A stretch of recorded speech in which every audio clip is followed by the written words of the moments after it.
M A মালেক ভাইয়ের আজকের এই নির্বাচনী উঠোন বৈঠকের উপস্থিত আছেন দক্ষিণ সুরমা ফেঞ্চিগঞ্জ বালাগঞ্জের বিএনপি যুবদল, স্বেচ্ছাসেবক দল, ছাত্র দলের প্রিয় ভাইয়েরা।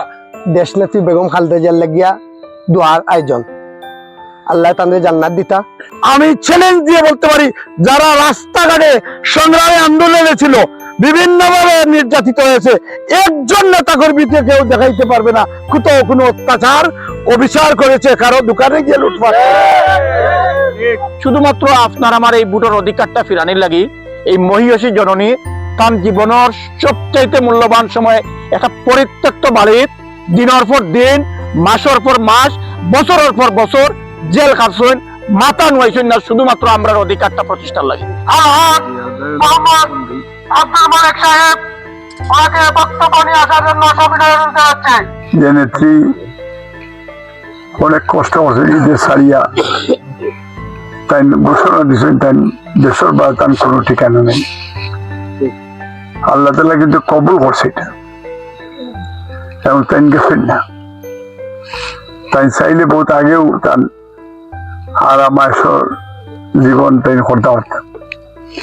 তারা বহুত নেত্রীর লাগি, নেত্রীরে কষ্ট দিছে, স্লো পয়জন দিছে তাহলে মারা লাগি, এবং শেষ মুহূর্তে তাহলে কিন্তু তারা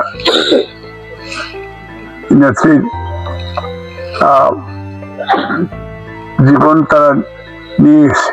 আপনারা দোয়া করবেন ইনশাআল্লাহ, আমার নেত্রীর জন্য দোয়া করবেন। আমি সারা জীবনের জন্য আপনাদের কাছে চলে আসি। আপনারা, আমার যদি মরণ হয়, আপনাদের এই দেশেই আমারও মরণ হবে, আপনারা আমার জানাজায় যাবেন আমি বিশ্বাস করি। এই জন্য আমি চাই আপনাদের সেবা করার জন্য। যেহেতু বেগম খালেদা জিয়াকে কথা দিয়েছি, উনি আজকে দুনিয়াতে নাই, উনি আমাকেও যেহেতু এত বিশ্বাস করেছেন, এই জন্য আপনাদের সেই বিশ্বাসঘাতকতা আমি করবো না।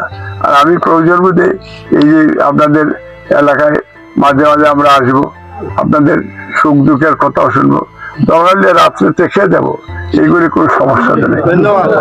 ধন্যবাদ। আল্লাহ, আজকে যার উদ্দেশ্যে আমরা এই দোয়ার আয়োজন করছি, আল্লাহ সেই ভদ্র মহিলা, তিনবারের প্রধানমন্ত্রী, গণতন্ত্রের মা বেগম খালেদা জিয়ারে তুমি মাফ করে দেও আল্লাহ। আল্লাহ, ভদ্র মহিলার কবরে তুমি জান্নাতের বাগান বানিয়ে দেও আল্লাহ।